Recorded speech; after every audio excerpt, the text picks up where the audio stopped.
Hola, esta noche te traigo algo más oscuro. Una historia que no tiene castillos, ni caballeros, ni héroes. Una historia que huele a barro, a sangre y a desesperación. Porque esta vez no vas a despertarte en un palacio, ni en una aldea. Vas a despertarte en el agua estancada de un pantano medieval. Y tu trabajo, tu único trabajo, es dejar que parásitos se alimenten de vos. Sí, ese trabajo existía. Recolector de sanguijuelas parece una broma, una exageración, pero fue tan real como el hambre, tan necesario como la medicina, y tan miserable como el cuerpo que lo soportaba. Así que, si estás listo para sumergirte, literalmente, en una de las profesiones más espantosas de la historia, apagá las luces, pone un poco de ruido blanco de fondo y quédate conmigo. Porque esto es ¿Por qué ser recolector de sanguijuelas era una verdadera pesadilla? Bienvenido a tu nuevo trabajo. Te despertás cubierto de barro. Tus pies están descalzos, tus ropas húmedas y el aire a tu alrededor huele a pantano, a podredumbre, a musgo viejo y carne viva. Todavía no sabes tu nombre, pero sabes una cosa, tenés hambre y tenés que trabajar. No tenés herramientas, no hay carretas, ni arado, ni un banco donde sentarte. Solo un balde y tus propias piernas, porque hoy, igual que ayer, vas a meterte en un pantano hasta las rodillas para alimentar sanguijuelas con tu sangre. No es una metáfora, es tu trabajo. Sos un recolector de sanguijuelas y no sos un médico, no sos un boticario, sos un campesino sin tierras, sin derechos y sin suerte que gana unas pocas monedas dejándose morder por parásitos.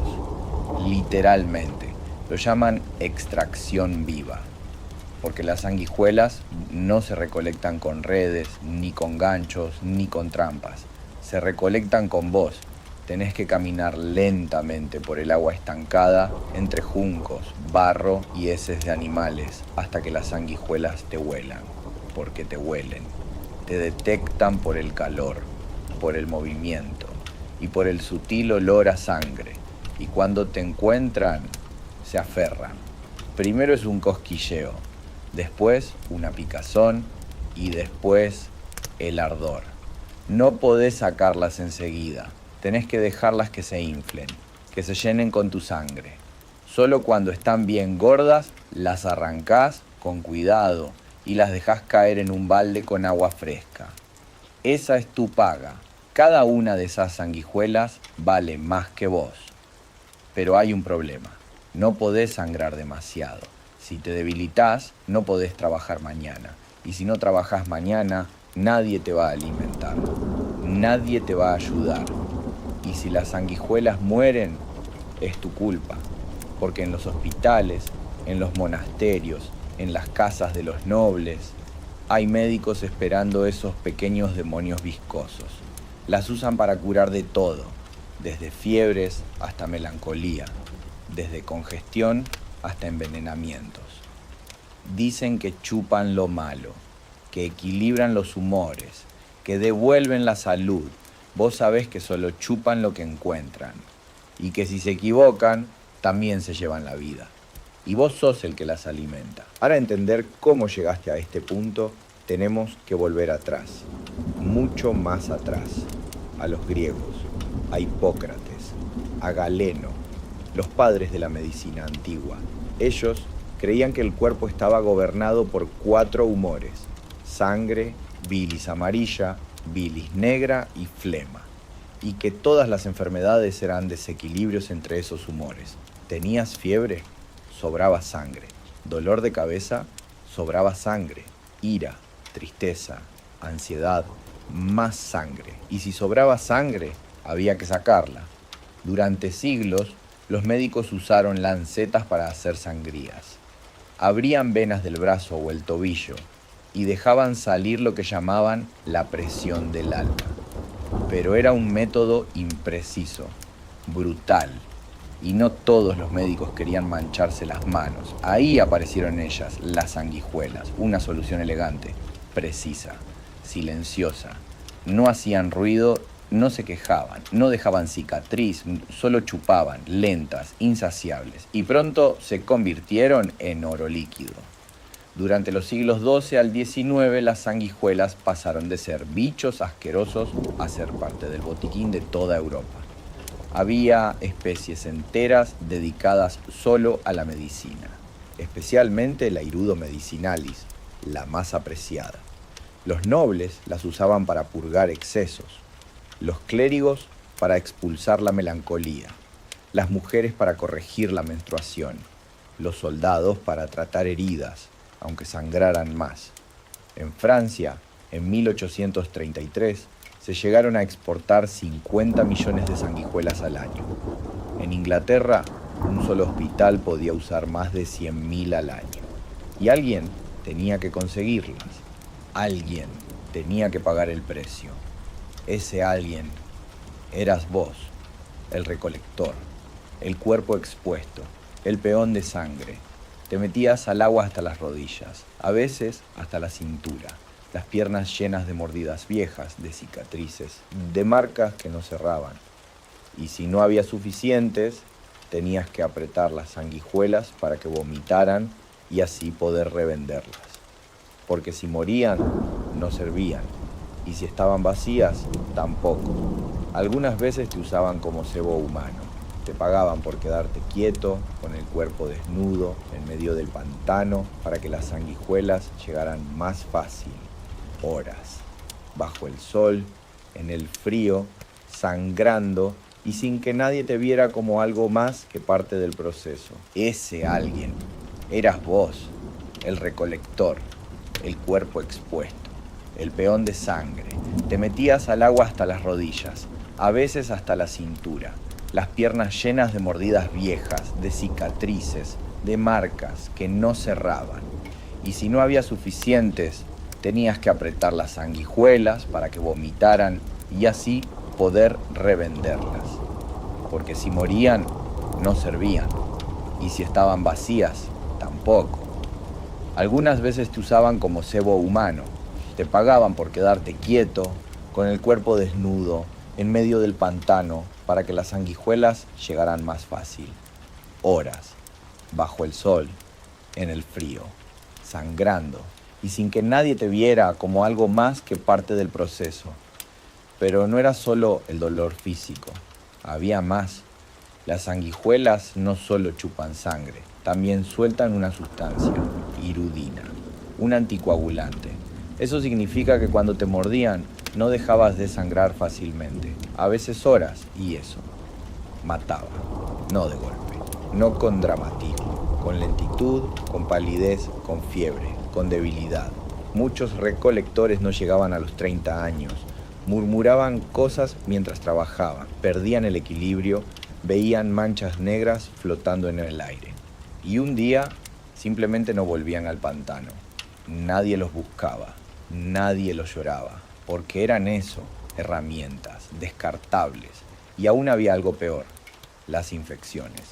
Las heridas abiertas eran la puerta perfecta para los gérmenes. Pero claro, en el siglo XV nadie hablaba de bacterias, solo de aires impuros, de males oscuros, de castigos divinos. Una herida mal cerrada se gangrenaba, una fiebre mal entendida se volvía peste. Una mordida mal colocada podía hacer que una pierna se pudriera en días. Algunos recolectores caminaban cojeando, otros perdían dedos del pie, y unos cuantos terminaban ciegos por infecciones que subían al sistema nervioso. Y sin embargo, volvían, porque no había otra cosa, porque el mundo necesitaba curas, y alguien tenía que sangrar para conseguirlas. No todos los recolectores eran adultos, algunos eran niños huérfanos, abandonados, vendidos, pequeños de 6, 7, 8 años, usados como carnada viva, porque su piel era más fina, más caliente, más dulce para las sanguijuelas. Se los metía en estanques y se los dejaba ahí, temblando, cubiertos de barro, con el miedo pegado al cuerpo. Les prometían pan, les prometían cobijo.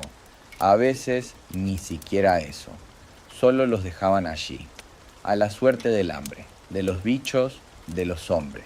Muchos de ellos no sabían hablar, solo gritaban cuando la mordida llegaba al cuello, a la ingle, al rostro, pero los gritos no importaban, porque mientras las sanguijuelas sobrevivieran, el niño podía morir. A lo largo de Europa, los pantanos se llenaban de rumores, de historias. Se decía que los recolectores estaban malditos, que llevaban dentro enfermedades que se contagiaban por la vista, que si uno te tocaba con sangre en las manos te traía mala suerte. Por eso nadie se les acercaba. Vivían al margen, dormían en chozas, comían lo que sobraba y aún así eran necesarios. Los nobles no querían ensuciarse, los médicos querían resultados y los enfermos querían vivir. Así que ellos seguían, caminando en el barro, alimentando parásitos, vendiendo la sangre que el mundo no quería ver. Así que ellos seguían, caminando en el barro, alimentando parásitos, vendiendo la sangre que el mundo no quería ver. Pero nada dura para siempre. A mediados del siglo XIX, la fiebre de las sanguijuelas empezó a enfriarse.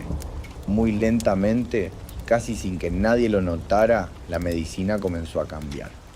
Los científicos comenzaron a estudiar el cuerpo con microscopios. Descubrieron los glóbulos, las bacterias, los virus. Entendieron que la sangre no debía extraerse, sino protegerse. Y las sanguijuelas de repente pasaron de milagro a superstición. Los médicos modernos empezaron a ridiculizar su uso. Las universidades comenzaron a enseñar que las sangrías eran peligrosas, que no curaban, sino que debilitaban, que habían matado más pacientes de los que habían salvado. Y como un castillo de cartas, la industria se derrumbó. Los hospitales dejaron de comprar. Los boticarios las escondieron. Los nobles ya no las pedían. Y vos te quedaste sin trabajo. No hubo cartas de despido ni compensación. Solo el silencio de un mercado que se apagó. Los pantanos volvieron a llenarse de mosquitos, de ramas secas, de pasos solitarios, y los recolectores simplemente desaparecieron. Algunos murieron de hambre, otros se volvieron mendigos. Algunos intentaron vender otras cosas, musgo, pieles, agua turbia con promesas de milagros.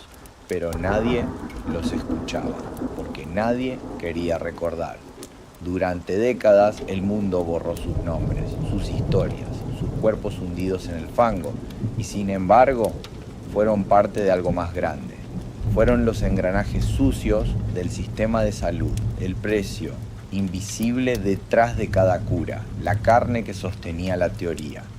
Sin ellos, las sanguijuelas nunca habrían llegado a los hospitales, a las guerras, a las casas de los reyes.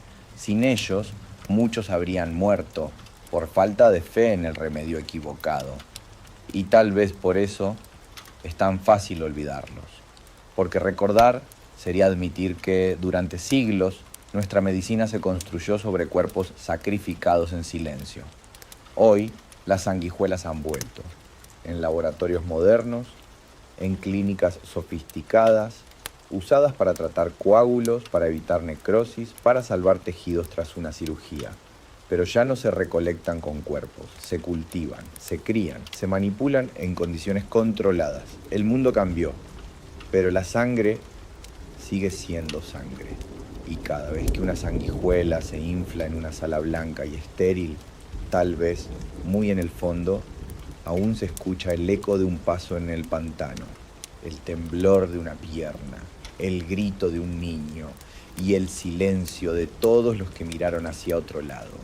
Y el silencio de todos los que miraron hacia otro lado.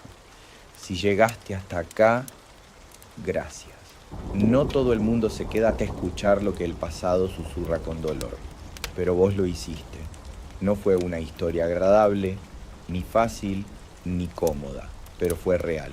Y en ese pantano de silencio y sangre había hombres, mujeres, niños que no dejaron escritos, ni tumbas, ni voz, solo heridas, heridas que la historia tapó con barro.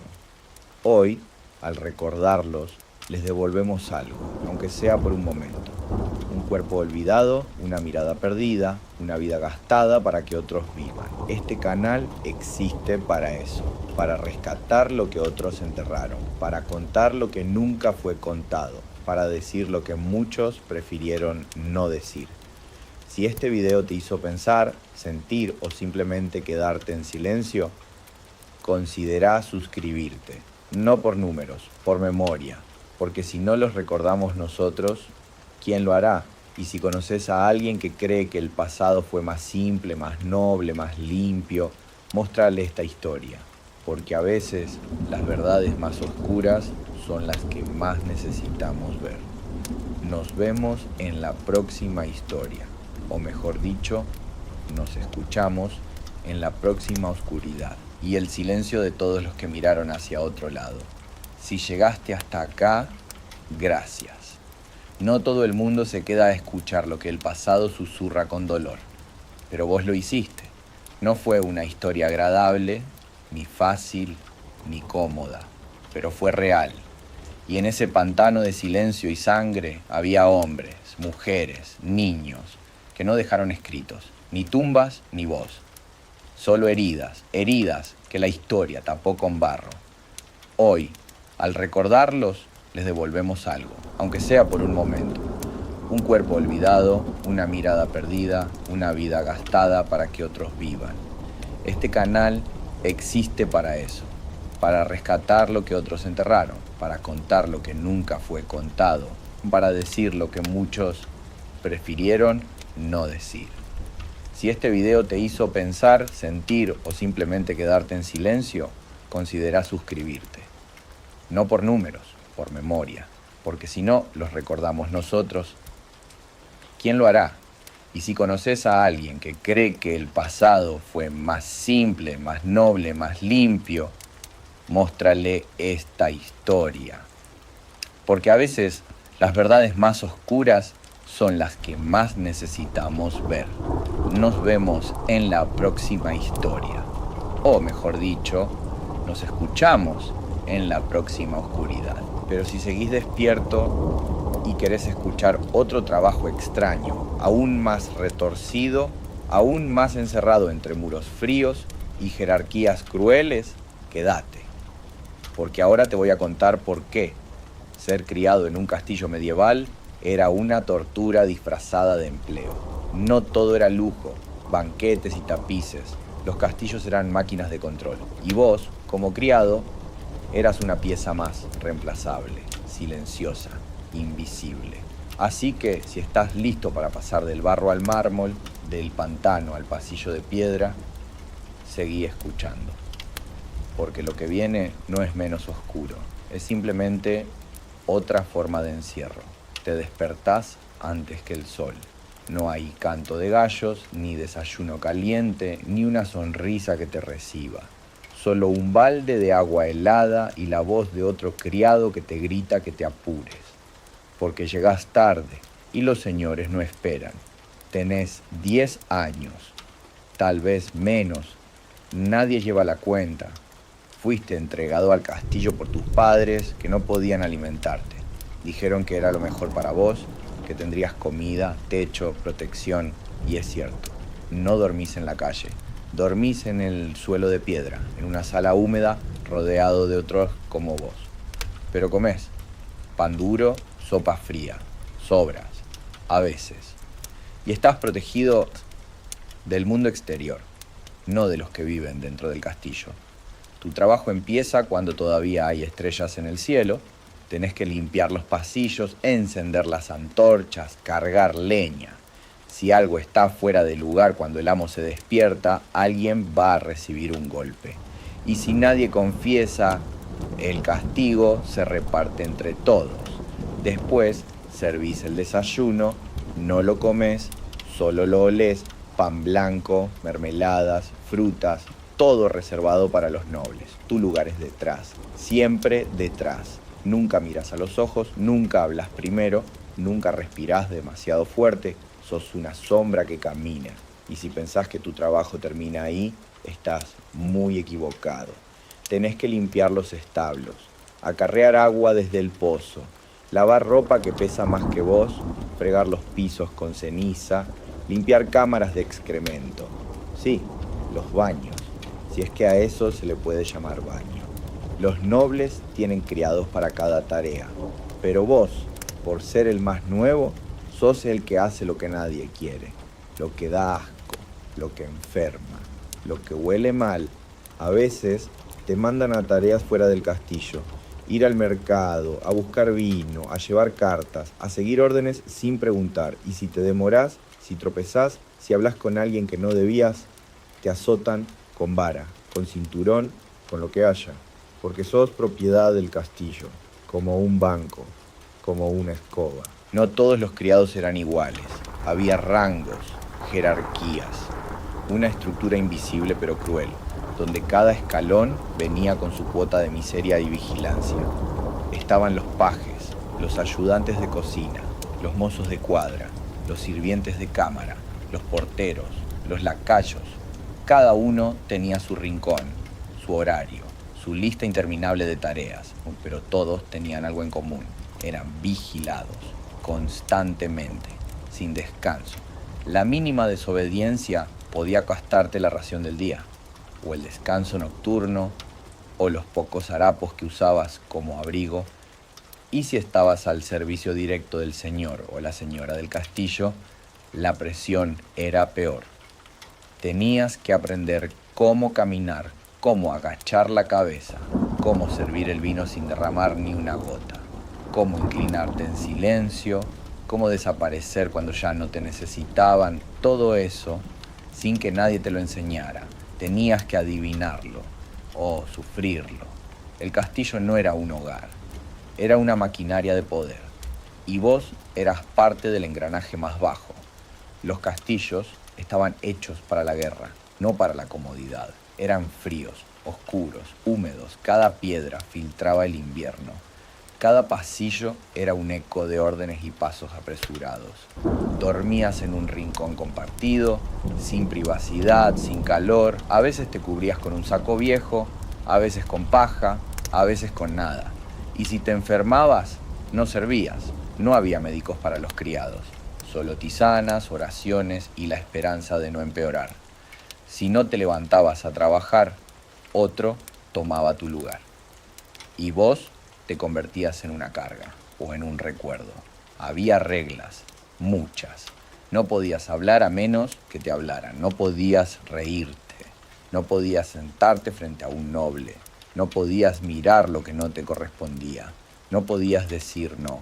Y si un noble tenía un mal día, podía ser el blanco de su ira. Un empujón, una bofetada, una humillación pública.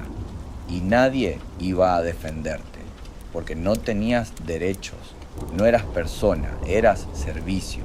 Y sin embargo, había quienes aspiraban a eso, porque en comparación con la miseria del campo, con la peste, con el hambre, con el abandono, un castillo ofrecía estabilidad, ropa, pan, protección contra los bandidos y la ilusión de pertenecer a algo más grande. Algunos criados llegaban a envejecer entre esos muros, se convertían en figuras familiares, en silencios conocidos, en muebles que caminaban. Morían como habían vivido, obedeciendo. Y a veces, en los registros del castillo, sus nombres ni siquiera aparecían. Había rituales para todo, para despertar al amo, para servir el pan, para abrir una puerta. Los movimientos del criado no podían ser improvisados. Había que caminar en silencio, con los brazos a los costados, con la vista baja, sin pisar demasiado fuerte. Todo estaba marcado por la costumbre y el miedo. Si el señor del castillo entraba en la sala, todos los criados debían inclinarse al mismo tiempo. Si alguien se demoraba, se notaba. Y si se notaba, era falta de respeto. En algunos castillos se hacían ejercicios diarios de reverencia, como en el ejército, pero con trapos en las manos y platos sobre la cabeza. El castillo no entrenaba soldados, entrenaba sombras, y si un error ocurría, El castigo podía ser colectivo. Si alguien rompía un vaso, todos los criados de esa sala eran azotados. Si alguien robaba un mendrugo de pan, se revisaban todas las camas, se tiraban al suelo las pocas pertenencias y nadie comía esa noche. El castillo no necesitaba justicia, necesitaba orden. Y el orden se imponía con castigo, con vigilancia, con el miedo de ser culpable aunque fueras inocente. Así, los criados aprendían a vigilarse entre ellos, a desconfiar, a señalar, porque en ese mundo la solidaridad podía costarte todo, pero la obediencia, al menos, te dejaba respirar. Y aún así, en medio de esa asfixia, a veces surgía algo prohibido, el amor. Dos miradas que se cruzaban mientras se servía el vino, un roce de manos al pasar los cubiertos, una palabra susurrada en el rincón más oscuro de la cocina. El amor entre criados era considerado una distracción, un peligro, un acto de insubordinación. Y si se descubría, las consecuencias eran devastadoras. Podía ser separado del castillo, expulsado, azotado públicamente, humillado frente a los demás. Si era una mujer quien iniciaba el contacto, se la marcaba de por vida. Se la vigilaba, se la culpaba, se le negaban los mejores turnos. Y si el amor cruzaba clases sociales, si un criado osaba enamorarse de un noble o viceversa, la furia era absoluta. Había castillos donde esas historias terminaron en encierros, en tortura, en muerte, porque el amor rompía la jerarquía y en el castillo todo podía romperse, menos eso. El final de un criado rara vez era digno. Muchos morían dentro del castillo, sin herederos, sin nombre grabado en piedra, sin tumba propia. Eran enterrados fuera del cementerio noble, en tierra sin consagrar, cerca de los muros, como si su alma también debiera quedarse al margen. Otros eran despedidos cuando ya no podían trabajar. Se iban con lo puesto, con el cuerpo gastado, con la espalda encorvada de tanto agacharse. Volvían a pueblos donde nadie los reconocía o donde ya no quedaba nadie. Algunos terminaban mendigando, otros sirviendo en lugares aún más crueles, y unos pocos, los más afortunados, encontraban refugio en una iglesia o convento, donde pasaban sus últimos días rezando por un descanso que jamás habían tenido.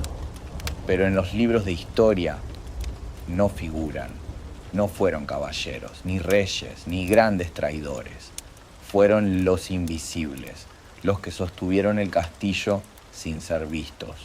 Y es por eso que esta historia importa, porque cuando pensamos en la Edad Media, pensamos en torres, en banquetes, en armaduras brillantes. Pero rara vez pensamos en la mano que sostenía la copa, en el pie que barría el suelo, en la espalda que soportaba el peso de ese mundo. Recordar a los criados es recordar que todo poder se sostiene con cuerpos ajenos, con vidas pequeñas, con silencios prolongados, y que la historia que no se cuenta también es historia. Si esta historia te hizo pensar, si te tocó de alguna manera, si sentiste aunque sea un segundo de empatía con alguien que vivió y murió sin ser nombrado, suscríbete. Este canal existe para eso, para darles voz a los que no la tuvieron, para contar lo que la historia oficial cayó. Y si conoces a alguien que cree que los castillos eran mágicos, románticos, nobles, compartile este video. Nos vemos en la próxima historia, o mejor dicho, nos escuchamos en la próxima oscuridad. Hola, esta noche te traigo algo más lento, más sombrío, más incómodo. No vamos a hablar de batallas, ni de espadas, ni siquiera de reyes. Vamos a hablar del miedo, del ridículo, de lo que podía pasarte si hacías una sola cosa mal. Porque hoy, en esta nueva historia para dormir, no vas a despertar como un noble ni como un campesino. Vas a despertar como un acusado. Y no hay juicio justo, no hay abogados. Y lo peor, no hay silencio. porque los castigos más temidos de la Edad Media no eran los que dolían, eran los que te hacían desear desaparecer. Así que si estás listo para escuchar lo que pasaba cuando la justicia medieval quería darte una lección, apaga la luz, acomódate y abrí los ojos del alma, porque esta noche vas a descubrir, así eran los castigos públicos más humillantes del mundo medieval. Te despertás con los tobillos amarrados a un poste, la madera está áspera, el aire huele a sudor, a miedo y a cebollas podridas. La plaza está llena, todos te miran y vos no sabés qué duele más, si las muñecas torcidas en el cepo o las risas de tus vecinos. Tenés frío, pero no te podés mover. Tenés hambre, pero nadie se te acerca. Tenés vergüenza. Y eso es lo que vinieron a ver, porque ese es el castigo. No te van a matar, te van a dejar ahí para que aprendas. Esto es la picota, una columna de piedra, a veces de madera, siempre en el centro de todo. Ahí se lleva a los que robaron, a los que mintieron, a los que dijeron algo que no debían. No importa si lo hiciste por hambre o por desesperación. Lo importante es que todos te vean, porque la justicia medieval no se aplicaba en secreto. Se mostraba, se exhibía, se gritaba. Y vos sos el ejemplo. Frente a vos pasa una madre, agarra a su hijo del brazo. Mira bien, le dice, eso pasa por ser un ladrón. Pero vos solo quisiste llevarte un poco de pan. Y ahora tenés colgado al cuello un cartel que dice, engañó con el peso. Y todos lo leen. Algunos te escupen, otros ríen, unos pocos ni te miran, porque la vergüenza también se contagia. Pero si creías que eso era lo peor, todavía no viste el desfile, porque cuando el castigo no alcanza, lo que viene es el espectáculo. Te atan las manos, te suben a un burro, pero no de frente, no con dignidad. Te sientan al revés, mirando la cola del animal, y te pasean por toda la ciudad, por los mercados, por las esquinas. El pregonero grita tu crimen, la gente se ríe, te tiran cosas, te insultan. Si robaste, colgas del cuello el pan que tomaste. Si mentiste, llevas una lengua de trapo. Si fuiste alcahuete, te atravesaron la lengua con un hierro candente. Y sangrás. Así, con la boca quemada y el cuerpo expuesto, recorres las calles que antes caminabas en silencio. Pero ahora todos te ven. Y lo peor es que no podés bajar la vista, porque cada paso del burro es un recordatorio. Ya no tenés nombre, ahora sos tu crimen. Y si eras mujer, la cosa podía ser peor. Te podían poner una máscara de hierro, con orejas de burro, con un hocico de cerdo, con una lengua larga y grotesca, porque decían que hablas demasiado, que criticás, que rezongás, que sos una bruja, y te paseaban así, por el pueblo, con campanillas que sonaban a cada paso, para que nadie pudiera ignorarte, para que todos se burlaran, para que vos te callaras. Y muchas veces funcionaba, porque después de eso no volvías a hablar, al menos no en voz alta. Pero si seguís despierto y querés saber hasta dónde podía llegar la humillación, seguí escuchando, porque lo que viene no es ficción, es historia. Te sacan del cepo, no con delicadeza, te arrastran. Creías que lo peor había pasado, pero ahora te toca pagar con tu cuerpo, y no con latigazos, con fuego, con hierro, con silencio eterno, porque hay castigos que no se borran, que se quedan con vos, que te persiguen toda la vida, como cuando abriste la boca para insultar, para mentir, para maldecir, y ahora te la van a cerrar, para siempre. El verdugo calienta un hierro al rojo vivo, no tiene prisa, el pueblo espera, te sujetan la cabeza, te fuerzan la boca, y sin aviso te perforan la lengua. El hierro silba, tu carne chispea, la sangre te ahoga, ya no podés gritar, ya no podés hablar, solo llorás, y el llanto también arde. Algunos no sobreviven, otros quedan mudos, marcados, incompletos, porque la lengua en la Edad Media era peligrosa y había que controlarla, pero no todos los castigos eran instantáneos. Algunos duraban toda la vida, como el San Benito, un hábito amarillo, con cruces rojas cosidas, que no podías quitarte. Te lo daba la Inquisición si habías sido hereje, si habías hablado mal de Dios, si habías dudado, si habías leído lo prohibido y lo usabas, en misa, en el mercado, en casa, donde fueras. Todos sabían quién eras, todos lo veían, aunque vos quisieras esconderlo. El San Benito no pesaba, pero dolía, porque no era una prenda, era una condena que se colgaba de tu alma, y si te lo sacabas, te volvían a llamar. Y esta vez no había ropa que te salvara. Pero si seguís despierto y querés saber qué pasaba cuando el castigo ya no se conformaba con avergonzarte, sino con transformarte para siempre, quédate, porque ahora vamos a hablar de lo que te quitaban.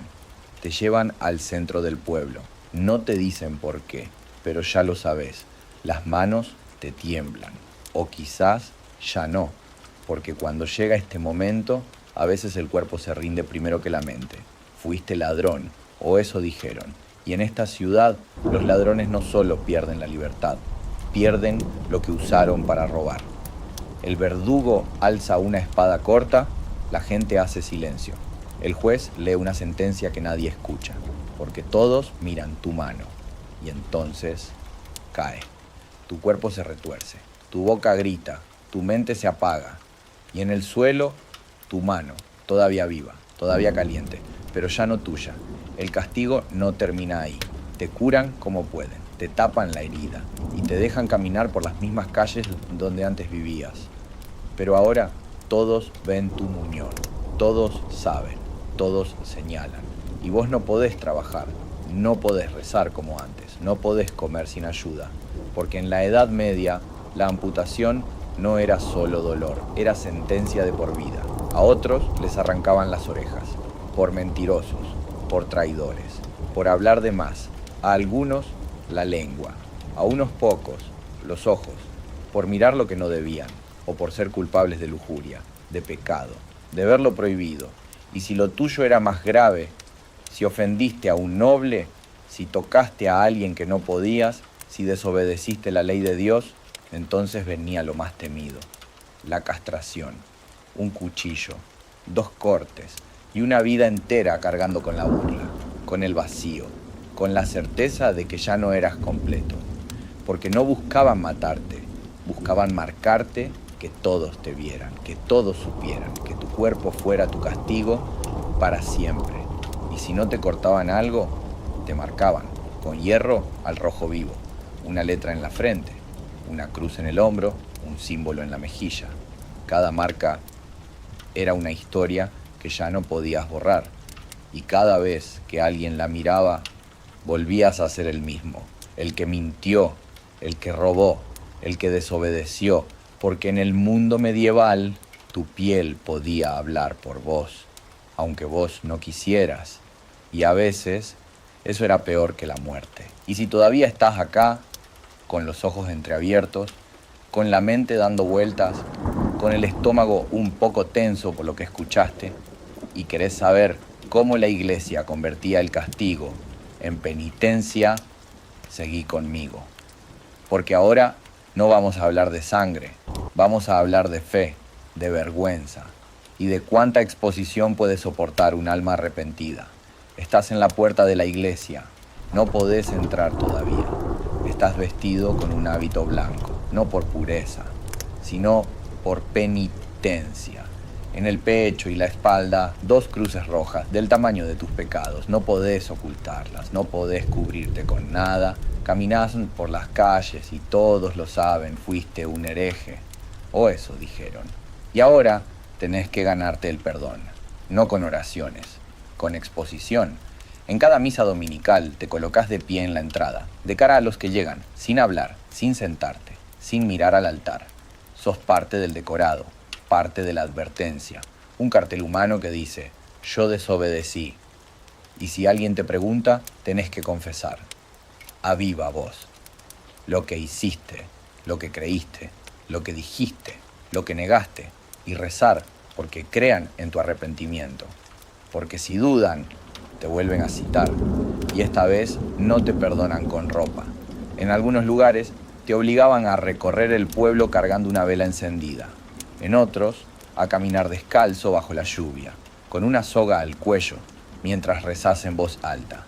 Y si eras clérigo, el castigo era aún más simbólico. Tenías que celebrar misa con harapos, sin capa, sin dignidad, porque el que había caído desde lo alto debía ser visto en lo más bajo.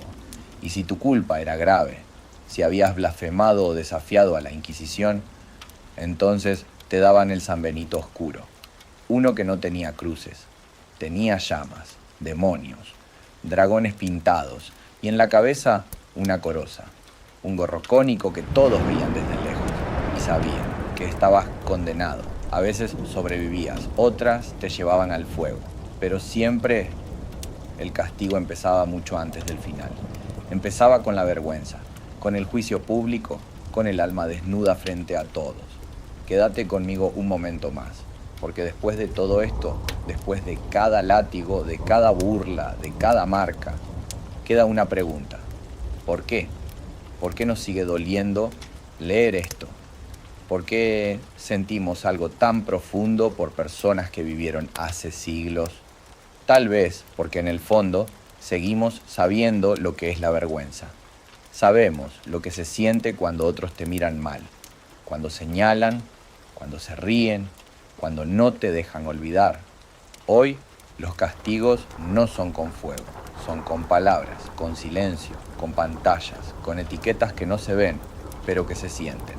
Y eso es lo que la Edad Media nos recuerda, que el peor castigo no es físico, es ser reducido a una sola cosa, a un error, a una falta, a un cartel que dice quién sos y no te deja ser nadie más.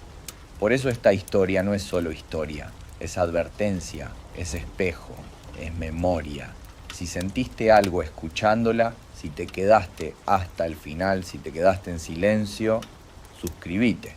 Este canal es para eso, para recordar lo que no queremos repetir. Y si conoces a alguien que aún cree que la Edad Media fue solo castillos, espadas y cuentos de hadas, mostrale esto. Nos vemos en la próxima historia. O mejor dicho, nos escuchamos en la próxima oscuridad. Y si alguna vez pensás que esos castigos fueron solo parte de una época lejana, recordá esto. No necesitas una picota para avergonzar a alguien. No necesitas una máscara de hierro para callarlo. No necesitas fuego para marcarlo. A veces alcanza con una palabra, con una burla, con el silencio. Hoy ya no tenemos verdugos con espadas, pero tenemos espectadores con celulares. Tenemos plazas digitales y juicios sin defensa. Por eso, contar estas historias importa. No para acusar al pasado, sino para entender el presente. Porque la Edad Media no terminó en el siglo XV. Sigue viva cada vez que humillamos para entretener, cada vez que alguien se convierte en un meme, cada vez que olvidamos que detrás del castigo hay una persona. Y si vos llegaste hasta acá, si te conmovió todo esto, si sentiste aunque sea un poco de incomodidad, entonces este canal es tu lugar. Porque mientras haya alguien que recuerde, que mire con otros ojos, que no aplauda la vergüenza ajena, entonces hay esperanza. Nos escuchamos pronto, en otra noche, en otra historia, donde el pasado todavía tiene algo que decir. ¿Crees que podrías haber vivido en la Edad Media? Tal vez viste películas, jugaste videojuegos o leíste libros sobre castillos, caballeros y aldeas encantadoras. Pero te advierto algo. Si hubieras despertado una mañana en un pueblo medieval, probablemente no hubieras durado ni una semana. Y no lo digo como broma. La suciedad, la enfermedad, el hambre, las supersticiones, los castigos. La Edad Media no era un cuento de hadas. Era una lucha diaria por sobrevivir. Y hoy vamos a recorrer ese infierno, paso a paso, desde que abrías los ojos hasta que el frío te obligaba a dormir temblando. Ponte cómodo. O mejor dicho, intenta imaginar que estás incómodo, muy incómodo. Despertás en una choza de barro y madera, ni cama ni colchón, solo un montón de paja húmeda en el suelo, infestada de pulgas. El olor, mezcla de humedad, humo y estiércol. No hay ventanas, apenas una rendija por donde entra la luz. Tu cuerpo duele, no dormiste bien. Nadie duerme bien. Tosés, como todos. La mayoría tiene bronquitis crónica por el humo de las cocinas internas. Te levantás sin ducharte. No existe el baño. La higiene no es una costumbre. El agua limpia escasea. Tu cara está grasosa, tu ropa es la misma desde hace semanas. Rasposa, maloliente. Pero es todo lo que tenés. Tu primer tarea es no desayunar, porque no hay desayuno. A veces hay pan duro del día anterior, o una papilla rancia de cebada o habas. Salís al aire libre y la primera escena que ves es a una mujer tirando sus desechos en la calle. Sí, todo va a la calle. Excremento, orina, sangre de animales. Y se mezcla con el barro. El barro que pisás descalzo o con unos trapos atados al pie. Los gallos no cantan como en los cuentos. Acá, el silencio se rompe por un grito. El herrero golpeando su yunque, un niño llorando porque lo acaban de castigar, o una carreta atropellando a una gallina que ya nadie podrá comer. Y así empieza el día. Un día común en un pueblo medieval. Después de respirar ese aire denso y húmedo de la mañana, te toca ganarte el pan. Literalmente. Porque si no, trabajás, no comés. Y si no comés, bueno, no dura mucho tu historia. No hay empleos como los conoces hoy. No hay horarios. Tu vida es obedecer al señor feudal y sobrevivir. Si sos hombre, vas al campo, a cultivar trigo, cebada, repollo, o a levantar piedras, cortar leña, reparar cercos. Si sos mujer, cocinás, lavás ropa en agua sucia, criás niños y a veces también vas al campo. No hay descanso ni pausas, ni música, solo el ruido de las herramientas y el murmullo de la desesperación. La comida, cuando llega, es siempre la misma. Una sopa aguada de legumbres sin sal, sin carne, sin sabor, un poco de pan, si hay harina, y agua, si no está contaminada. ¿Querés carne? Olvídate. La mayoría de las personas come carne solo en fiestas religiosas, y a veces ni eso. El cerdo es un lujo, el pollo también. Y la caza está prohibida, es del señor feudal. ¿Querés un descanso? Number, porque siempre hay algo que arreglar, alguien que grita, alguien que muere, y cuando crees que ya no podés más, recordás que solo es mediodía, y te queda medio día más por delante, medio día más de barro, de hambre, de fatiga. El estómago no se acostumbra, ni el cuerpo, solo aprendés a quejarte menos, o a morir antes. Un día cualquiera, uno de tus vecinos deja de salir de su casa. Ya no se lo ve en el campo. Nadie lo dice abiertamente, pero todos lo saben. Está enfermo.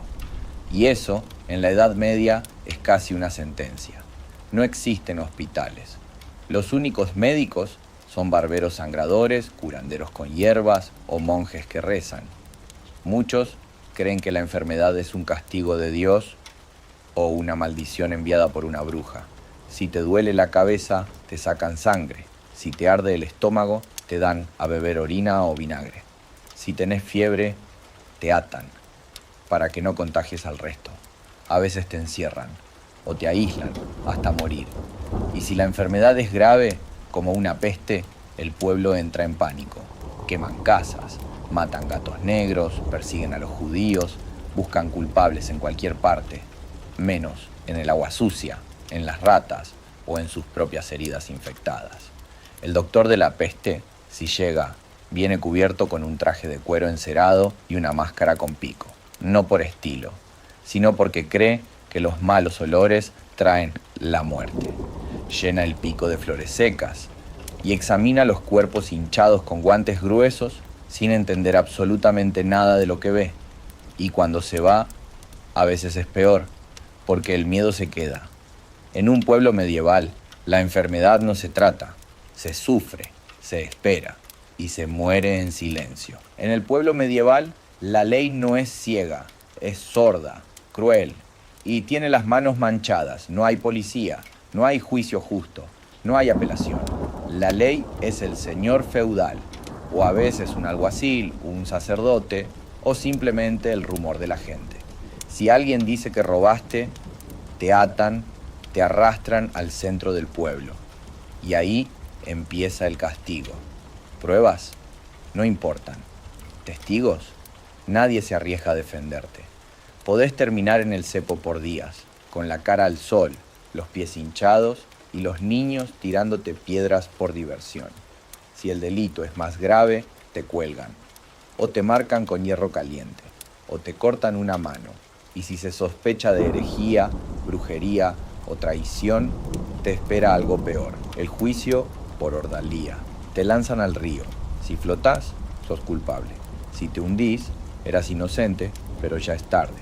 O te obligan a caminar sobre hierro al rojo. Si no sanás en 3 días, sos culpable. Así funciona la justicia. Y no creas que esto es solo para criminales.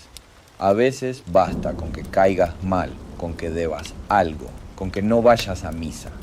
En el pueblo medieval, el miedo no viene solo de la pobreza o la enfermedad, también viene de los otros, de los que hablan, juzgan, castigan y disfrutan de hacerlo, porque acá el dolor ajeno es entretenimiento.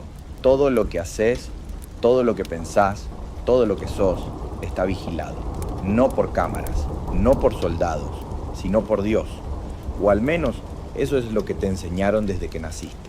La religión en el pueblo medieval no es consuelo, es control, y lo controla todo. Te levantás pensando en el pecado, trabajás pensando en el castigo, dormís con miedo al infierno. La misa es obligatoria, no ir puede ser motivo de sospecha, y no entendés nada, porque está en latín, pero eso no importa. Lo importante es que estés ahí callado, humilde y temeroso. Los sacerdotes predican fuego eterno. La Biblia está prohibida para vos, solo ellos la leen, solo ellos interpretan. Y si algo en vos duda, si algo en vos pregunta, sos un hereje. Y los herejes no tienen segunda oportunidad. La superstición llena los huecos donde no llega la religión. Una cabra que nace con una pata de más. Una mujer que curó a alguien con hierbas. Un hombre que mira al cielo de noche y murmura. Todo puede ser señal del demonio. Y cuando algo malo pasa, una peste, una mala cosecha, una muerte repentina, la culpa nunca es del clima, ni de la higiene, ni de la pobreza. La culpa es del pecado, de la bruja, del diferente. Y cuando se descubre al culpable, el pueblo se reúne y mira, y aplaude, y reza mientras alguien grita quemándose. Porque eso también es fe. En el pueblo medieval, los niños no existen como categoría. Sos un adulto, pero en miniatura. Si sobrevivís al parto, y eso ya es una hazaña, te espera una infancia sin juguetes, sin escuela, sin afecto. La mayoría muere antes de los 5 años, por fiebre, por diarrea, por desnutrición. Y si pasás esa barrera, te convertís en mano de obra, inmediata. A los 6 años ya trabajás en el campo, cuidás animales, acarreás agua o leña. A los 8 podés ser aprendiz de herrero, curtidor o panadero. Aprender significa recibir órdenes, golpes, castigos. No hay paciencia, no hay pedagogía, solo hay obligación. Los juegos son peligrosos, una piedra, un palo, una carrera que termina en huesos rotos, y no hay médico, ni descanso, ni piedad. Los niños no lloran, o si lo hacen en silencio, porque llorar no sirve, nadie te consuela. Todos están demasiado ocupados sobreviviendo, las niñas tienen aún menos suerte. Desde pequeñas aprenden a cocinar, coser, obedecer, y desde los 12 ya pueden ser casadas, con hombres mucho mayores, por conveniencia, por obligación. No hay infancia en el pueblo, solo hay una espera, la de crecer lo suficiente para empezar a sufrir como los grandes, y con suerte no morir antes de eso. Nacés y ya estás en peligro. No hay médico, no hay hospital. Tu madre dio a luz en una habitación oscura, sobre trapos viejos, rodeada de otras mujeres que rezaban más que ayudaban. Si llorás al nacer, es buena señal. Si no llorás, te frotan con sal, te cuelgan boca abajo o simplemente te entierran. No hay certificados, no hay fotos, solo una pequeña cruz en la tierra, si es que te dan una. Si sobrevivís, te espera una vida breve y áspera. Tu primer juguete puede ser una piedra, una rama o un insecto muerto, pero no tenés tiempo para jugar. A los 3 o 4 años ya estás siguiendo a tu madre, recogiendo leña, llevando agua, vigilando a tu hermanito. Tenés los pies descalzos. Tus dedos están agrietados del frío o llenos de tierra reseca. No sabes qué es un cumpleaños. No sabes qué es una escuela. Tu única educación es el ejemplo del miedo. Te enseñan a callar, a no mirar al señor feudal a los ojos, a no preguntar por qué, a obedecer. El aprendizaje llega con dolor. Si rompes una herramienta, te pegan. Si llegás tarde, te gritan. Si te distraes, te castigan. Y si naciste varón, lo que te espera es el trabajo. Duro, constante, injusto. Cuidar animales, plantar, levantar peso, barrer el estiércol. Te acostumbras al olor antes que al lenguaje. Tu espalda se curva antes de los 10 años. Tu cuerpo no tiene tiempo de crecer, no comes lo suficiente. Tu pan lo compartís con 3 hermanos más. Y si sos niña, tu destino no es mejor. A los 7 ya sabes hilar. A los 9 sabes pararte al lado del fuego y cocinar sin quemarte. Y a los 12 podés ser entregada en matrimonio. Tu esposo será un hombre que triplica tu edad. Un trato entre familias, una dote, un silencio. No sabes qué es el amor. Solo sabes que tenés que servir, cuidar, callar. Los juegos, cuando existen, son imitaciones del trabajo. Juegan a cosechar, a azotar, a rezar. El juego es entrenamiento para lo que viene, para una vida que, en el fondo, ya te robaron antes de que puedas imaginarla. A veces te enfermas y nadie se da cuenta, o nadie puede hacer nada. Tu cuerpo se apaga lento, en la esquina de una choza, sin medicina, sin oraciones, sin registro. La infancia en el pueblo medieval no es una etapa, es una condena con final incierto, es una espera para crecer lo suficiente, como para trabajar más, sufrir más, o morir, pero ya sin que nadie lo considere una tragedia, porque allá, en ese tiempo, la muerte de un niño no es noticia, es parte del orden de las cosas. La noche cae, y con ella cae todo lo que parecía estable durante el día. No hay faroles, no hay luz eléctrica, solo la luna cuando no está tapada por las nubes, y algunas velas encendidas si es que te podés permitir derretir un poco de cera. En el pueblo medieval, la noche no es descanso, es amenaza. Los caminos se vuelven trampas, ladrones, animales salvajes, espíritus, o eso es lo que dicen. Nadie camina de noche sin necesidad extrema, porque si algo te pasa, nadie te escucha. Y si gritás, tal vez nadie salga. El miedo es más fuerte que la compasión. Las casas cierran sus puertas con maderas viejas, no por seguridad, sino por costumbre. El peligro muchas veces está dentro, cuando las familias se apilan como ganado en un mismo cuarto, cuando los gritos del hambre o del dolor no dejan dormir. El fuego se apaga temprano. Ahorrar leña es sobrevivir. Y es ahí, en la oscuridad, cuando vuelven las supersticiones. Se oyen rezos. Rezos para que no entren los malos espíritus, para que no se acerquen los lobos, para que la peste no vuelva. Hay quienes colocan amuletos junto a la cama, ramitas de hierbas secas, crucifijos de madera tosca, trozos de hueso o sal clavados en la pared. Los niños preguntan si es verdad lo de las brujas y los adultos no responden, porque sí, es verdad, todo es posible en la noche y si alguien muere durante esas horas, se reza, pero no se llora mucho, porque mañana hay que levantarse y llorar no da de comer. Dormís en la misma paja infestada de la noche anterior, con el mismo cuerpo cansado, sucio, hambriento. Y rezás para que no te despierten los chillidos de ratas, los estornudos de tu hermano o los gritos del vecino.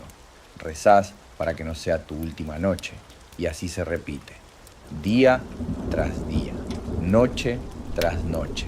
Y mientras el pueblo duerme o intenta dormir, hay una figura que rara vez descansa del todo, porque incluso en la oscuridad, incluso cuando todos cierran los ojos, ella sigue alerta, escuchando, esperando, cuidando, sufriendo en silencio. En la Edad Media, ser mujer era cargar con un peso invisible, un peso que no se decía en voz alta, pero que todos conocían. Nacés siendo mujer y ya estás marcada. Tu destino no lo elegís vos, lo elige tu padre, tu esposo o el hambre. Desde pequeña te enseñan a bajar la cabeza, a hablar despacio, a no levantar la voz. Tu infancia dura poco, porque antes de que te des cuenta, tu cuerpo deja de ser tuyo. A los 12, tal vez 13 años, ya podés ser entregada en matrimonio, no por amor, por conveniencia. A veces te casás con un hombre que ni conoces, o que te dobla la edad.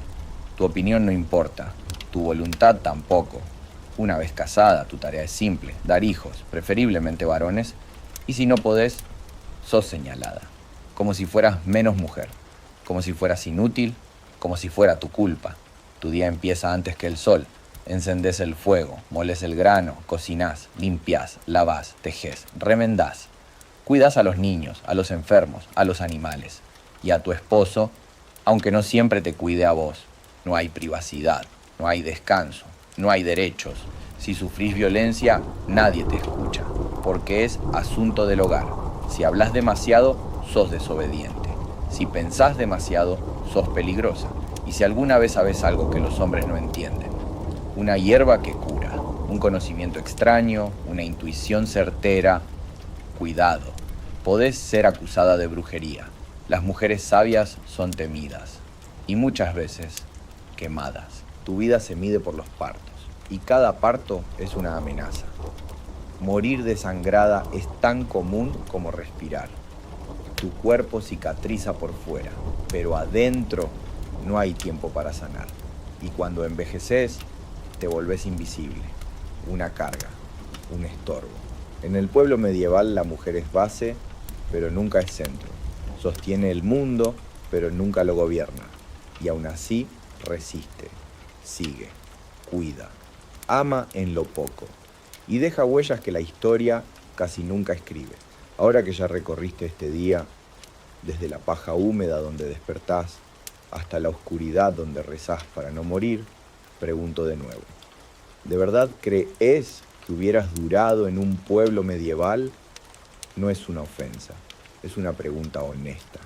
Porque allá no bastaba con tener fuerza, o inteligencia, o fe. Allá sobrevivir era cuestión de suerte, de clima, de jerarquía, de no nacer mujer, de no enfermar, de no pensar demasiado. Allá la vida no valía lo mismo, ni se vivía igual. Y no te lo cuento para asustarte, te lo cuento para que lo valores. Tu cama limpia, tu agua potable, tu comida caliente, tu libertad de moverte, de hablar, de pensar. Nada de eso existía allá. Y sin embargo, ellos vivieron. Y gracias a ellos, vos estás acá. Por eso seguimos contando estas historias. Porque aunque parezcan ajenas, están en nuestras raíces. Aunque parezcan lejanas, nos recuerdan lo cerca que estuvimos del horror y también de lo frágil que es el mundo que creemos eterno. Si este viaje te removió algo, si te hizo pensar o simplemente te acompañó hasta el sueño, suscríbete, porque todavía quedan muchas historias por contar. Historias de cuando el mundo era oscuro, de cuando la vida era breve, pero el alma nunca se rendía. Nos vemos en el próximo relato. Pero si seguís despierto, si tus ojos todavía no se han rendido y tu mente sigue dando vueltas entre el lodo, el castigo y la oscuridad, entonces tengo más para contarte, mucho más, porque todavía no viste lo peor, todavía no sentiste la vergüenza pública, la suciedad eterna, la presión social que aprieta como una soga invisible. Todavía no viviste realmente, como vivía alguien en un pueblo medieval. Justicia sin piedad. Imagina que cometés un error, un robo menor, un insulto mal dicho, un rumor sobre el cura que no cayó bien. No tenés abogado, no hay juicio, no hay defensa. Solo estás ahí, en el centro del pueblo, atado a una picota de madera, las manos estiradas, la cara expuesta. La gente te mira, no con compasión, sino con asco, con burla, con hambre de venganza. Te escupen, te arrojan restos de comida, te llaman por apodos que no vas a olvidar. Y cuando suena el cuero del látigo, nadie se aparta, nadie se queja, nadie te salva. Los castigos son crudos, brutales, infantiles y al mismo tiempo sádicamente pensados. Si mentiste, podés terminar con una brida de hierro cerrándote la boca.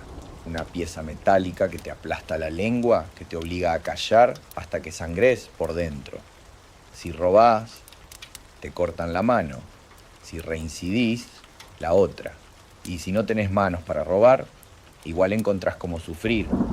¿Sabías que a los borrachos reincidentes los metían en barriles llenos de inmundicia? Los dejaban expuestos durante días para que la vergüenza ardiera más que el alcohol. Hay castigos que no matan, pero ojalá lo hicieran. La presión invisible. No hace falta una celda para vivir encarcelado. El pueblo en sí es la prisión. Todo el mundo sabe todo. Todo el mundo te vigila. Todo el mundo juzga. Si te casás muy pronto, te critican. Si esperás mucho, te señalan. Si sos mujer y tu marido te perdona una infidelidad, el pueblo no te perdona nada. Hay ritos de burla organizados, cencerradas, multitudes que se paran frente a tu casa haciendo ruido con ollas, con metales, gritando obscenidades. No rompen ventanas, no te pegan, pero destruyen algo más profundo, tu lugar, tu honor, tu posibilidad de volver a ser normal. La comunidad era todo, y cuando te excluían, no quedaba nada, la máscara de la suciedad. Y sí, claro, el cuerpo también sufre, hay agua, pero tenés que buscarla, cargarla, calentarla con piedras al fuego y guardarla como si fuera oro. Te bañás de vez en cuando el clima lo permite, cuando no hay miedo de que el frío te mate antes que la mugre. Te lavas con trapos, con hierbas, a veces con jabón casero hecho de grasa y ceniza. Las pulgas no te dejan. Los piojos son parte de vos. Tu madre te los arranca uno por uno cada noche, mientras vos aguantás la picazón como parte de la vida. Y la ropa se lava, sí, pero la de lino, la interior. La de lana se airea, se cuelga, se sacude. El olor no se va, se adapta. Se convierte en parte del aire, del cuerpo, del alma. Cuando la enfermedad llega y cuando el cuerpo cae, cuando la fiebre sube, cuando la herida se infecta, rezás, porque es lo único que queda, o vas con una curandera, una mujer vieja con manos de tierra y ojos de saber.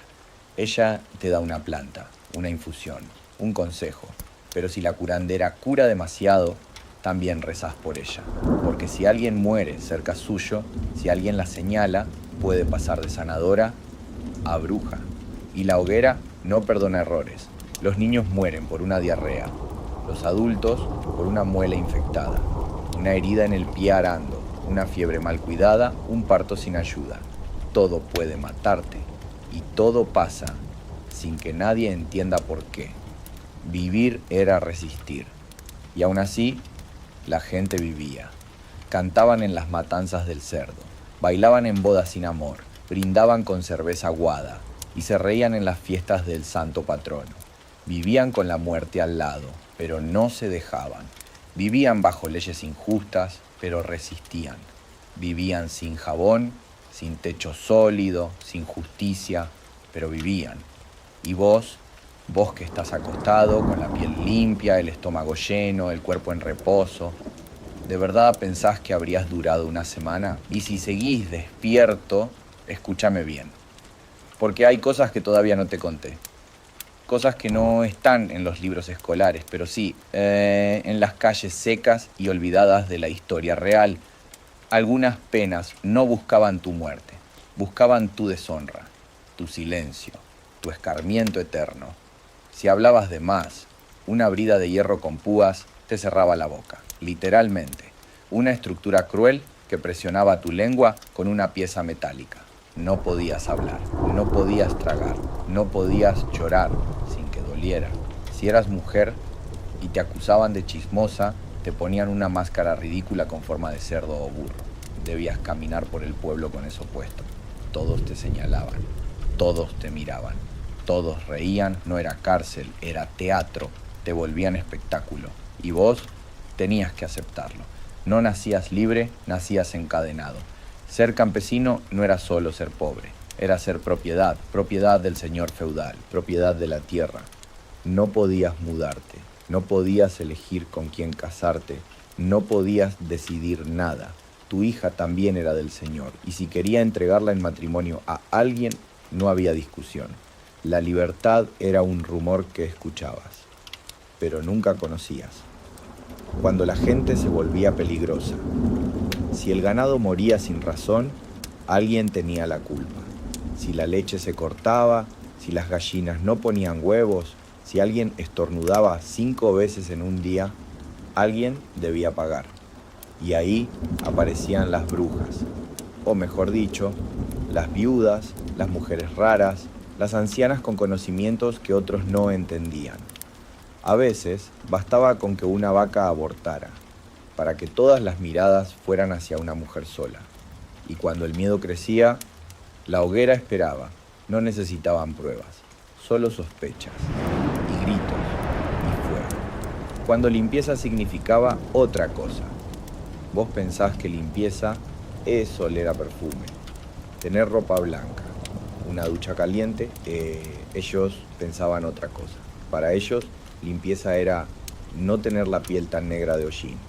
Era cambiar la ropa interior de lino una vez por semana. Era bañarse en el río cuando el sol calentaba lo suficiente. Y eso era un lujo. El resto del tiempo vivías entre animales, con el suelo mojado, con el olor a humo, a estiércol, a orina y a cuerpos cansados que no tenían opción. La mugre era parte del cuerpo, como una segunda piel. Y si olías mal, nadie lo decía, porque todos olían igual. Ahora, si todavía seguís acá, si escuchaste todo esto, si viste con tu imaginación las sogas, las ratas, los gritos y los rezos, te invito a hacer algo más. Pensá. Pensá en todo lo que tenés, en todo lo que das por hecho. Tu libertad, tu cama, tu baño, tu silencio. Pensá en lo que significaba sobrevivir allá, donde todo dolía, todo costaba y todo podía ser tu final. No es romanticismo, no es drama exagerado, es historia, cruda, real, olvidada, y por eso la contamos, para que no se pierda, para que no se repita, y para que tal vez cuando hoy tengas un mal día, recuerdes que hay cosas mucho peores que el aburrimiento. Gracias por quedarte hasta el final. Si esta historia te hizo pensar, te invito a suscribirte y a volver, porque quedan muchas más historias como esta.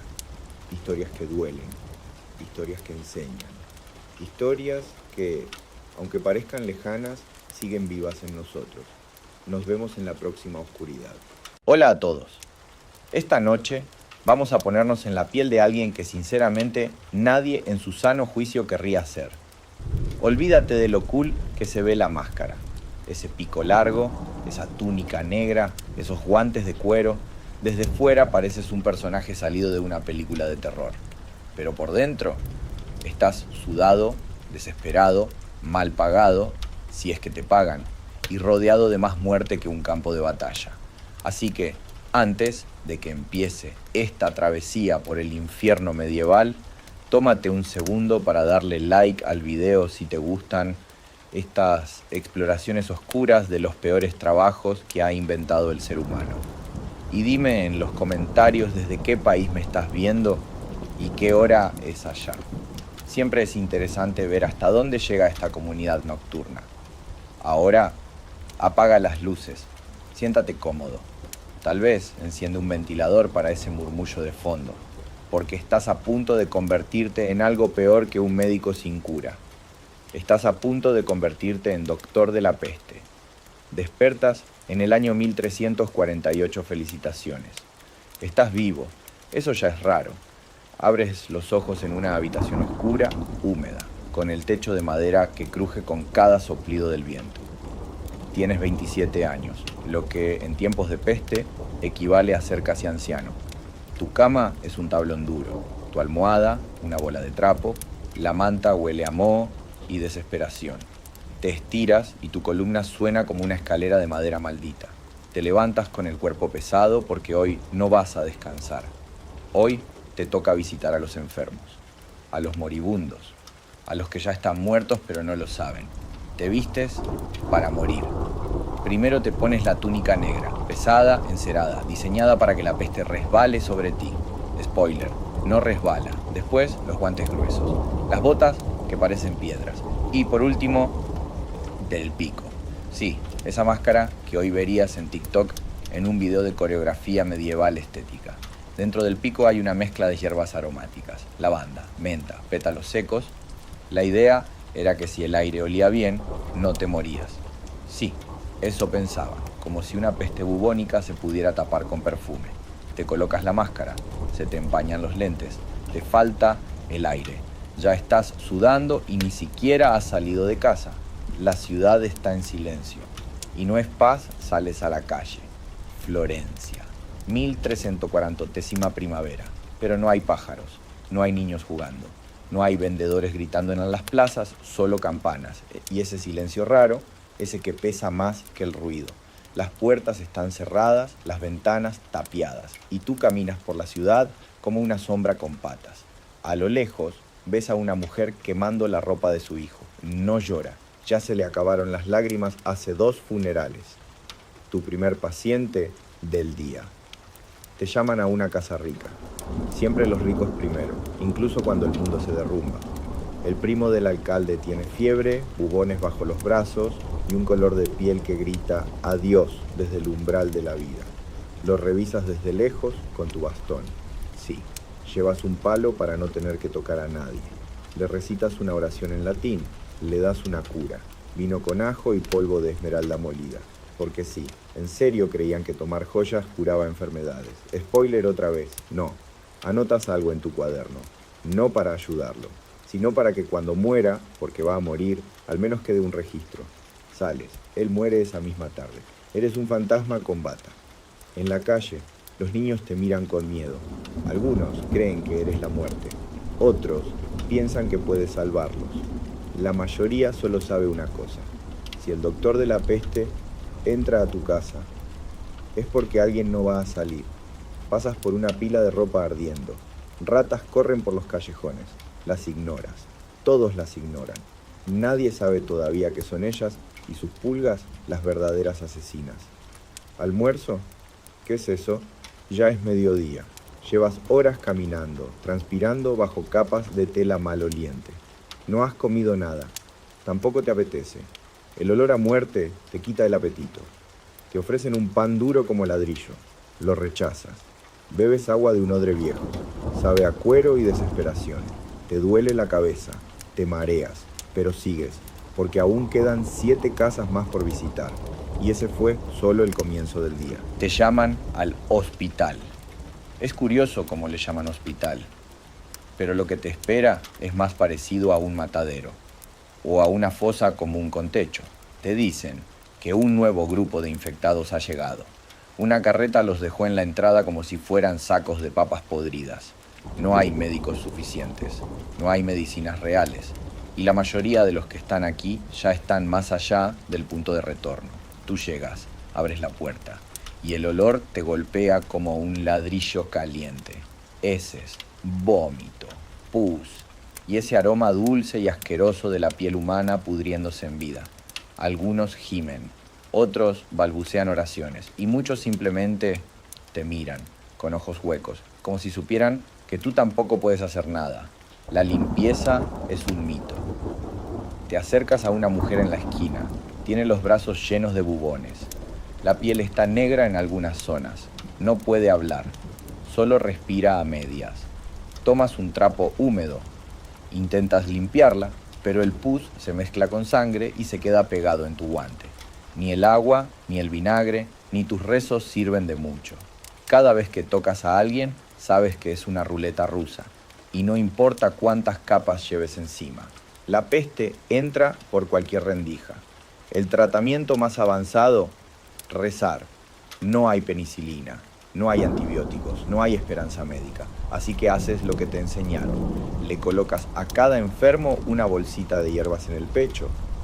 Le dibujas una cruz en la frente con agua bendita. y le susurras al oído una oración en latín que ya ni tú entiendes. Algunos creen que eso ayuda, otros simplemente mueren con los ojos abiertos. Tú los tapas con una manta, si hay, si no, los dejas ahí, porque no puedes detenerte. Cada minuto que pierdes con un moribundo, otro enfermo contagia a su familia. La zona del fuego. Afuera del hospital hay una zona especial, el patio de los muertos. Ahí llevan los cuerpos sin nombre, les rocían aceite barato y les prenden fuego. Tú miras desde lejos, ya ni pestañeas. Hace semanas que ver gente arder dejó de afectarte, pero esta vez reconoces un rostro. Es un joven que atendiste ayer.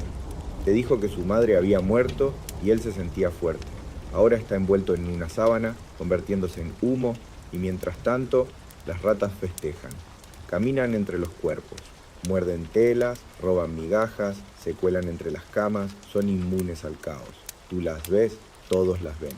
Pero nadie sospecha que son el verdadero enemigo. Al contrario, algunos hasta las ven como compañía. Estás perdiendo la fe, ya ni escribes en tu cuaderno. Ya no haces anotaciones. No sirve de nada.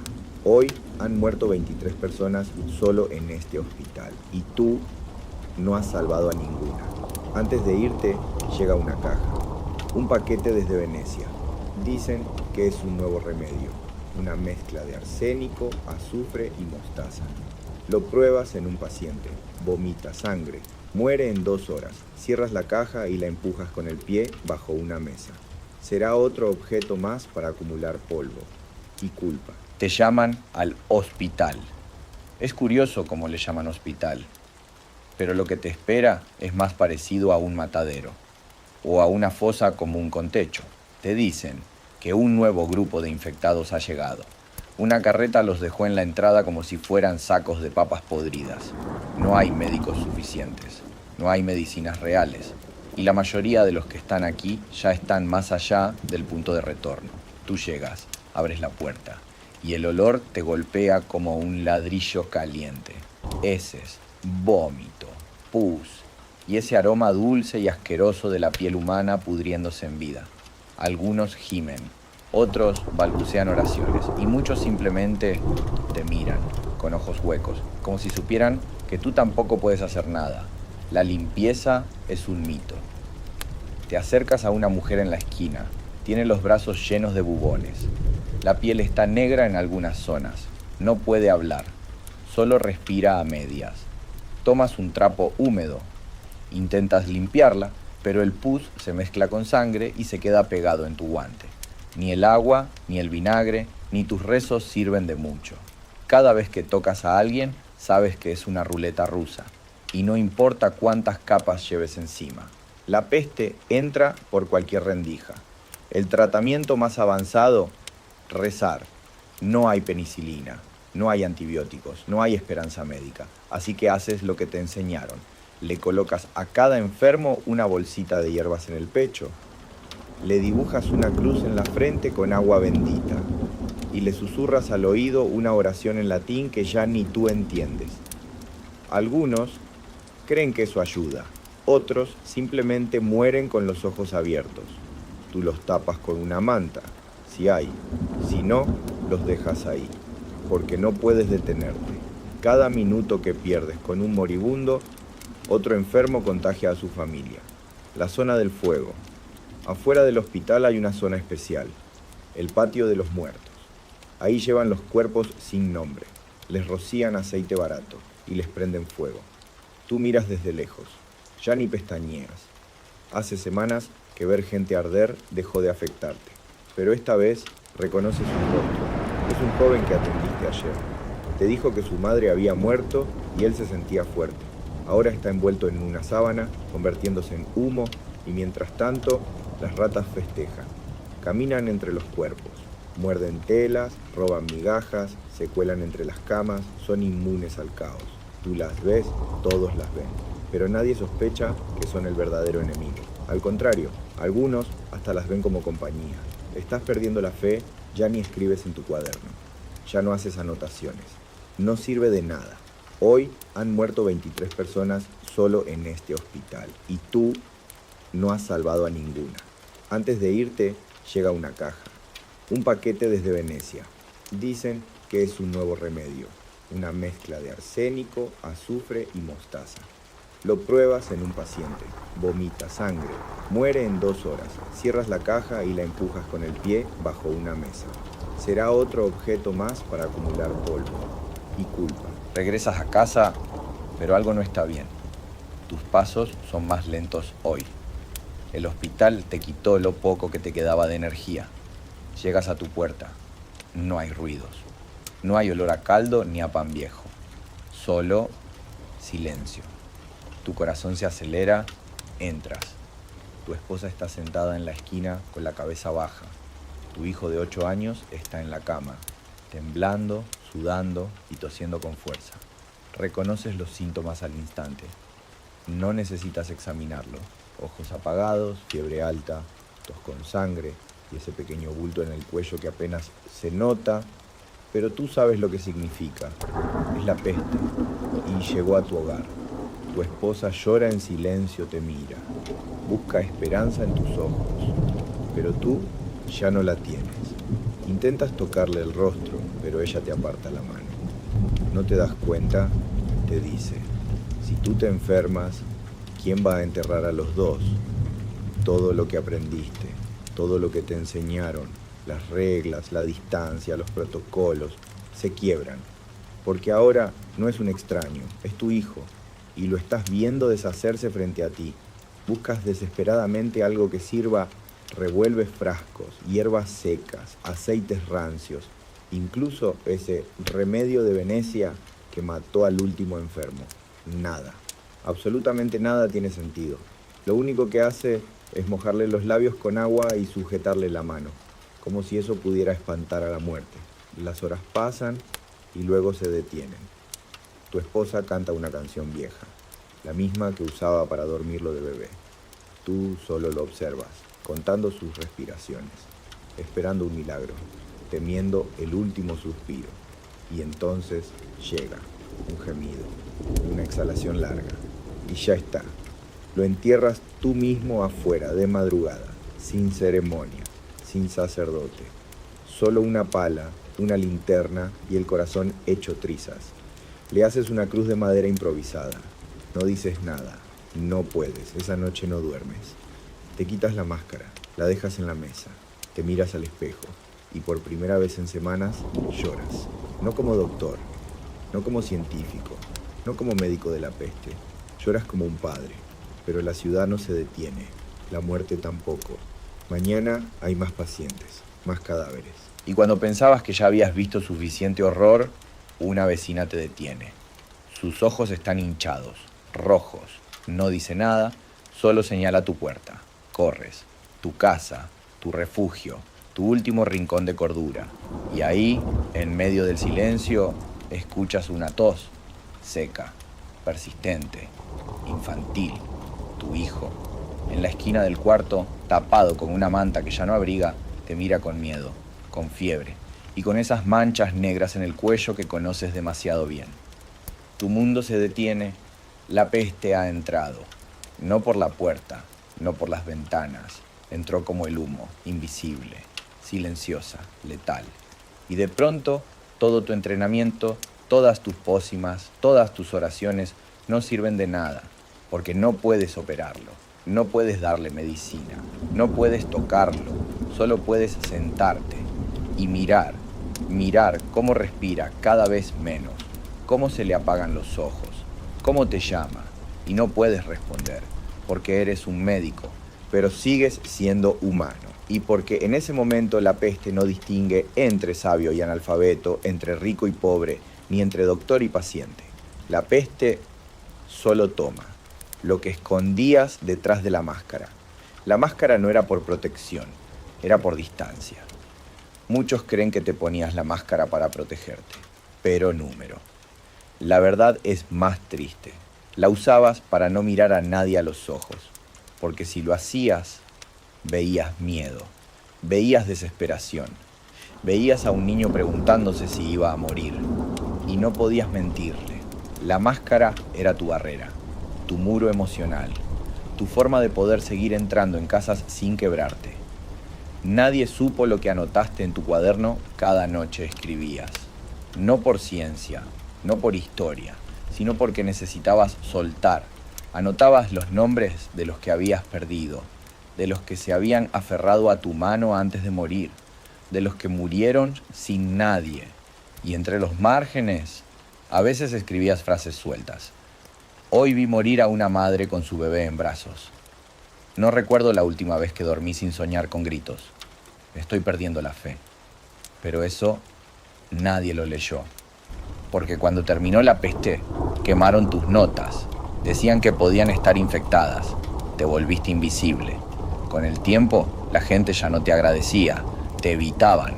Te escupían al pasar. Te culpaban. Tú trajiste la peste. Todo empezó cuando tú llegaste. Tú no curas. Tú anuncias la muerte. Y tú no respondías. Porque en el fondo también lo pensabas. Y cuando todo terminó, no sabías cómo seguir. Un día, las campanas dejaron de sonar. La peste se fue. Sin avisar, sin cerrar la puerta, las calles se llenaron de silencio. No del silencio de la muerte, sino del silencio de los que quedaron. Y tú ya no sabías qué hacer. Tu casa vacía, tu bata colgada, tu máscara sobre la mesa, mirándote, juzgándote. No sabías si habías sido un héroe o solo un testigo de una gran tragedia. Y entonces llegó la carta, sellada, urgente. Una nueva ciudad te necesita. Hay rumores de un brote en el norte. Tiemblas, no por miedo a morir, sino porque no estás seguro de si aún estás vivo por dentro. La carta llegó al amanecer. Era simple, un papel doblado, sellado con cera, firmado por el Consejo Médico del Norte. Hemos tenido casos. Necesitamos un médico con experiencia. La situación es urgente. Tu pulso se acelera.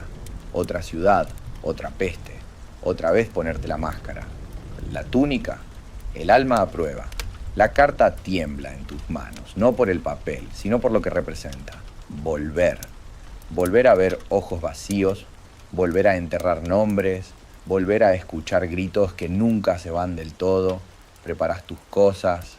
En silencio guardas tu bastón, tus frascos vacíos, tu cuaderno manchado y esa máscara que ya no parece parte de un uniforme, sino parte de vos. Tu casa está vacía, no hay nadie que te despida, tampoco nadie que te detenga. Salís sin cerrar la puerta, porque sabés que si volvés no va a importar. El camino al norte está desierto, ni comerciantes, ni viajeros. Solo vos y el viento, cruzando pueblos medio abandonados, donde el miedo se quedó a vivir.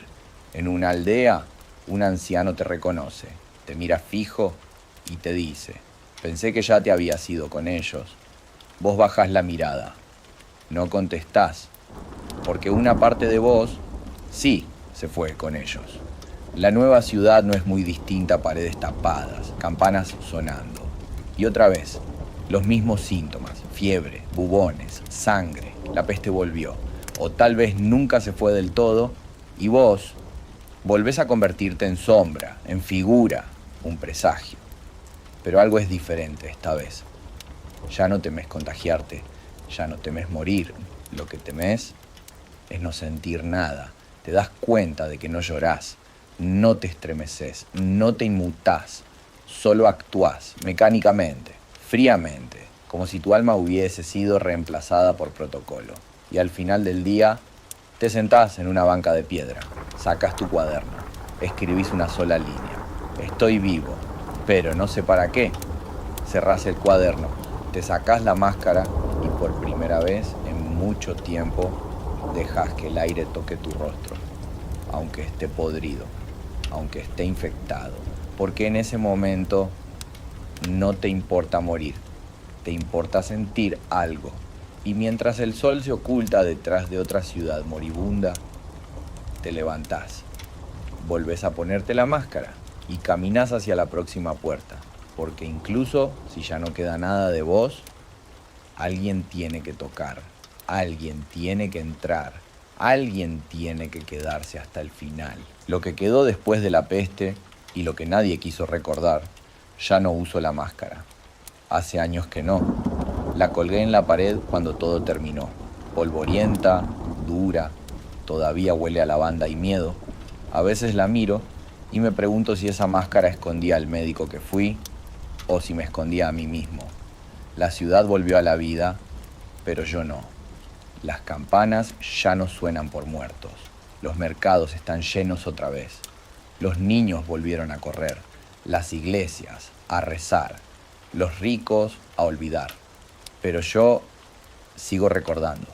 Cada rostro, cada nombre, cada vez que me miraban como si fuera esperanza o como si fuera la muerte disfrazada. Fui útil, pero nunca bienvenido. Al principio me necesitaban. Pagaban por mi presencia, me daban raciones, hasta me ofrecieron ciudadanía si sobrevivía. Pero cuando el último enfermo murió, me dejaron solo. Algunos me temían, otros me acusaban. El médico no cura, trae la peste. Desde que llegó, solo mueren más. Se lleva el alma con ese bastón. Nadie recordaba cuántas puertas toqué, ni cuántos cuerpos cargué, ni cuántas veces entré a una casa sin saber si saldría vivo. Solo veían al cuervo, nunca al hombre. Yo no fui el primero, y tampoco el último. Desde tiempos antiguos hubo médicos como yo. Algunos ni siquiera eran médicos. Eran jóvenes sin futuro, cirujanos fracasados, curanderos desesperados. Pero cuando nadie más se quedaba, ellos lo hacían. La ciudad de Orvieto contrató 1 por 4 veces el salario de un médico común. El Papa Clemente VI tuvo varios trabajando para él. Y en Venecia, de 18 médicos, solo 1 quedó en su puesto cuando la peste realmente llegó. Los demás huyeron o murieron, cobardes, sabios. No lo sé, solo sé que para quedarte tenías que estar dispuesto a morir. Y muchos murieron sin que nadie los recuerde. Tampoco todos fuimos héroes. Algunos cobraban por cada visita. Vendían curas que no hacían nada. Daban vino con esmeralda molida, triaca con carne de víbora, sanguijuelas para limpiar el alma. Otros usaban sapos vivos sobre los bubones. Los que más sabían abrían las llagas con cuchillos largos, como pértigas, intentando sacar la peste como si fuera barro podrido. No teníamos antibióticos. No sabíamos que era una bacteria. Apenas entendíamos que el aire podía estar envenenado. Por eso usábamos máscaras, no para protegernos del contagio, sino para protegernos de la verdad, que no podíamos hacer nada. La máscara no era ridícula, era desesperación con forma de cuervo. El pico estaba lleno de hierbas aromáticas, lavanda, mirra, clavo de olor. Algunos ponían opio, otros una mezcla de 55 hierbas con miel, víbora, canela y quién sabe qué más. No funcionaba, pero al menos no olíamos la muerte. Y ese bastón largo que cargábamos no era solo para tocar a los enfermos desde lejos. A veces era para defendernos, o para separar a los vivos de los muertos, o para medir cuánto tiempo le quedaba a alguien. Como ese reloj de arena con alas que llevaba uno de mis colegas grabado en la punta del suyo. Tempus fugit. El tiempo vuela, la vida se va. Escribíamos todo, no por ciencia, por cordura. Cada paciente, cada muerte, cada oración que susurrábamos en latín sin entenderla. Los registros eran parte de nuestro contrato, los testamentos también. Firmábamos como testigos cuando el notario ya no estaba. Recomendábamos qué ropa quemar, a quién aislar, qué barrio cerrar. No éramos solo médicos, éramos vigilantes, notarios, portadores de noticias que nadie quería escuchar. Algunos lo hicieron por fe, otros por culpa. Yo no estoy seguro. Tal vez me quedé porque no tenía a dónde ir, o porque creía que si no entraba yo a esas casas, no entraría nadie. Otros lo hacían por ego, por fama, por un sueldo, por un pedazo de pan. Y al final todos terminábamos igual, solos, aislados, vigilados, temidos por todos, incluyendo por nosotros mismos. Cuando todo pasó, nos volvimos caricatura, dibujos de burla, obras de teatro, carnavales con máscaras de pico. Nos reían, nos parodiaban, nos convertimos en parte del folclore. Tal vez está bien. Reírse del miedo ayuda a sobrevivirlo. Pero a veces, cuando veo esas máscaras colgadas en una tienda, decoradas como si fueran chistes, me dan ganas de gritarles. Yo fui eso, y no era gracioso, pero aprendimos algo, aunque nadie lo dijo en voz alta. Aprendimos que aislar funciona, que registrar es importante, que alguien tiene que quedarse cuando todos huyen y que incluso en la peor peste, la compasión sigue siendo medicina. Yo no curé a muchos, pero estuve ahí, y eso a veces era lo único que alguien necesitaba. Hoy soy solo un viejo. Nadie me reconoce sin la máscara. Camino por la plaza. Nadie se aparta. Nadie me teme. Y eso está bien, porque la peste ya pasó. Pero yo todavía estoy sanando. Bueno, si llegaste hasta acá, gracias. No todos soportan mirar a los ojos del pasado sin apartar la vista, pero tú lo hiciste. Quizás porque, en el fondo, sabes que las historias más oscuras también son las que más nos enseñan, las que nos recuerdan que incluso en los peores tiempos alguien siempre decide quedarse. Así que si esta historia te hizo pensar, sentir o simplemente te acompañó esta noche, considera suscribirte. Este canal no es solo para entretener, es para recordar y a veces para resistir. Déjame un comentario diciéndome desde qué lugar del mundo estás viendo esto. Me encantaría leerte.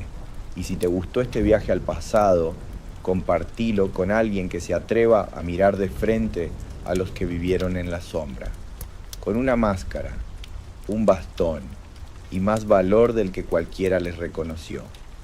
Nos vemos en la próxima historia. O como decían en tiempos de peste, que Dios nos guarde a todos.